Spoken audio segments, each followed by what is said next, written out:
important thing for us is that there is a strong sentiment in Pakistan that peace and prosperity and security of Iran is something which is extremely important for Pakistan and for the region.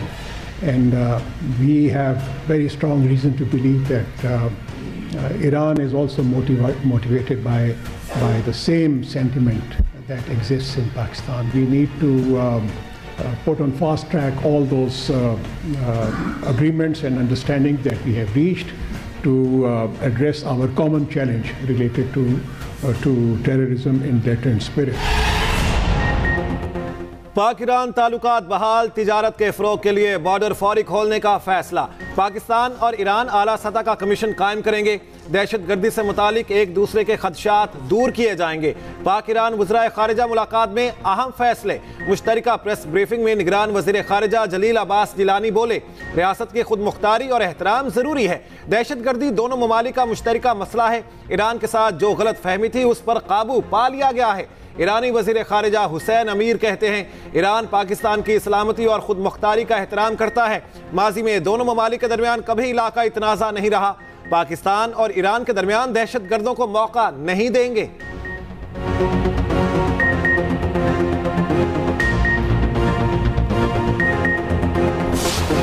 इस सिंध में last line of defence है। इस सिंध पर peoples party already कब्जा कर चुकी है। ये पहला वाकया नहीं है, 3 महीने में ये छठा वाकया है। सोहराब गोट में हमारे निहत्ते साथी को शहीद किया गया। 11 दिसंबर को मच्छर कॉलोनी में 3 साथियों को शहीद किया गया। हमारे कारकुनों ने एक पत्थर नहीं मारा। रहनुमा MK मुस्तफ़ा कमाल की मीडिया से गुफ्तगू, कहा पीपल्स पार्टी के दहशतगर्दों की सीधी फायरिंग की वीडियोस मौजूद हैं। ये सारी कार्रवाई डॉक्टर आसिम के कहने पर हुई। हमने कराची में रॉ से लड़ाई की और उसे खत्म किया। सिंध पर पीपल्स पार्टी कब्जा कर चुकी है। MKM ही आखिरी दिफाई लकीर है।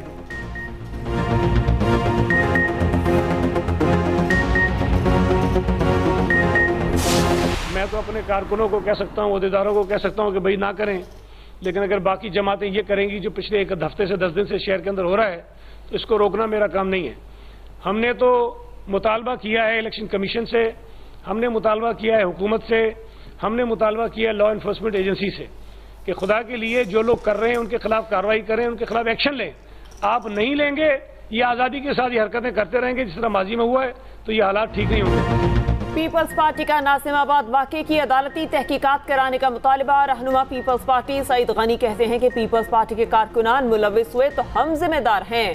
कल के वाक़े के जिम्मेदार मुस्तफ़ा कमाल हैं। मुस्तफ़ा कमाल कई रोज से पीपल्स पार्टी को धमकियां दे रहे हैं। मच्छर कॉलोनी में जो वाक़या हुआ, इसमें ANP वाला पकड़ा गया। जयालों को मना किया कोई ऐसी हरकत ना करें जिससे माहौल खराब हो।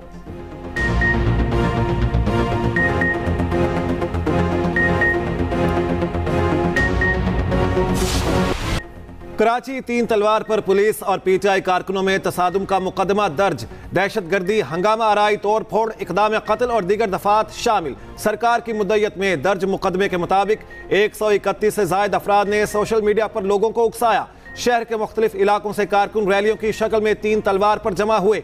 PTI कारकुनान के एहतजाज के बाइस 3 तलवार के अतराफ ट्रैफिक जैम हुआ। मौके पर मौजूद पुलिस अफसरान और एहलकारों ने कारकुनान को समझाया। कारकुनान ने मुंतशिर होने की बजाय पुलिस पर हमला कर दिया।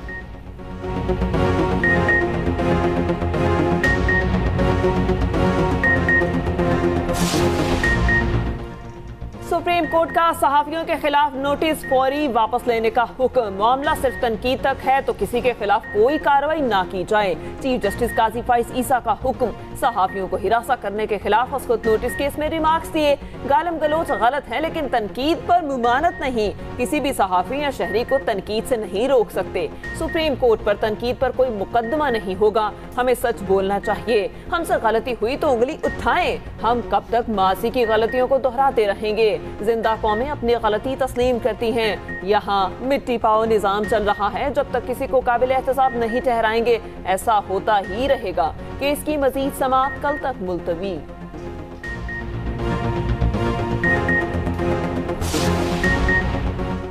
फौजी अदालतें गैर आईनी करार देने के फैसले के खिलाफ अपीलें सुनने वाला बेंच टूट गया। जस्टिस सरदार तारिक मसूद ने खुद को बेंच से अलग कर लिया। सुप्रीम कोर्ट ने नए बेंच की तश्कील के लिए मामला जजेस कमेटी को भिजवा दिया। सुप्रीम कोर्ट ने करार दिया कि मिलिट्री कोर्ट्स में सिविलियन के ट्रायल जारी रखने का हुक्म इम्तना बरकरार रहेगा।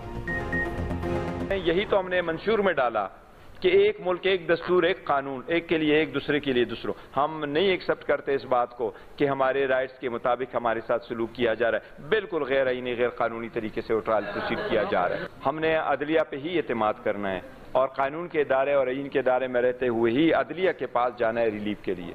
यही कानूनी तरीक़ेकार है। हम बार बार दरख्वास्त कर रहे हैं, बार बार ये दरवाज़ा खटखटा रहे हैं। कभी तो उनको हमारी आवाज़ जो है ना, जिस अंदाज से हम सुनवाना चाह रहे हैं, उनको भी कभी सुनाई दे। एक कौम एक सा कानून, सब होंगे बराबर। पीटीआई रहनुमा बैरिस्टर गौहर ने मंशूर पेश कर दिया। प्रेस कॉन्फ्रेंस में बोले, वजीर आज़म को बराह रास्त आवाम से मुंतखब कराया जाएगा। असेंबली की मुद्दत 4 साल, सेनेट की 5 साल करेंगे। इक़्तिदार में आकर ट्रूथ कमीशन कायम करेंगे। हमें इंतखाबी मुहिम चलाने नहीं दी जा रही। लेवल प्लेइंग क्या, फील्ड ही नहीं दी गई। रैलियां निकालने से रोकने की मजम्मत करते हैं। हमारी पार्टी और उम्मीदवारों को दीवार से लगाया जा रहा है। मसाइल ही मसाइल हैं, तो इस दफ़ा तो हमने वोट किसी को भी नहीं देना, चाहे कोई भी पार्टी है। जब तक हम ठीक नहीं होंगे, हमें हमारी गलियों को ठीक नहीं किया जाएगा, हमारे मसाइल ठीक नहीं किए जाएंगे, हम वोट बिल्कुल नहीं देंगे। मसाइल हैं, गैस के मसाइल हैं, महंगाई के मसाइल हैं। NA 237 कराची का सबसे ज्यादा तब्दील शुदा हल्का। रऊफ सिद्दीकी, असद आलम और रेहान कैसर आमने सामने। हल्के में उर्दू बोलने वाले और मेमन बरादरी का वोट बैंक सबसे ज्यादा। टूटी सड़कें, बिजली, गैस की लोड शेडिंग, नाकिस सीवरेज, बुनियादी मसाइल। 4,13,000 वोटर्स अपने नुमाइंदे का फैसला करेंगे।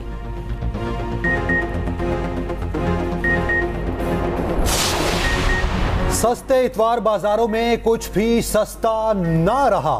सब्जियों और फलों की कीमतों में होशरुबा इजाफा।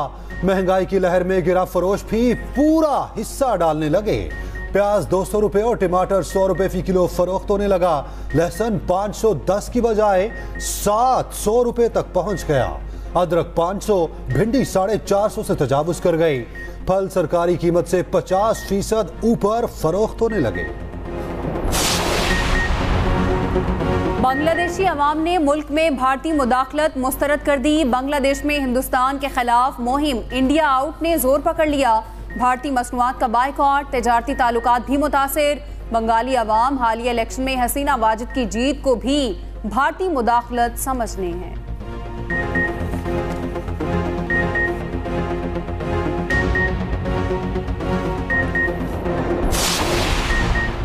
भारतीय रियासत मणिपुर में नस्ली फसादात की ताज़ा लहर। पुरतशद्दुद वाक़यात में एक शख्स हलाक, मुतअद्दिद जख्मी।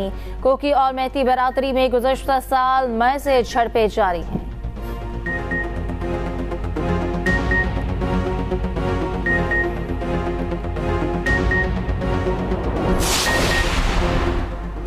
बांग्लादेशी अदालत ने नोबेल इनाम याफ्ता डॉक्टर यूनुस को रिहा कर दिया। 83 साला माहिर माशियात को लेबर कानून के खिलाफ वर्जी पर 6 माह कैद की सजा सुनाई गई थी। माहौलियाती और माशी पॉलिसियों को अमली जामा पहना कर रहूंगा। रिहाई के बाद डॉक्टर यूनुस की गुफ्तगू।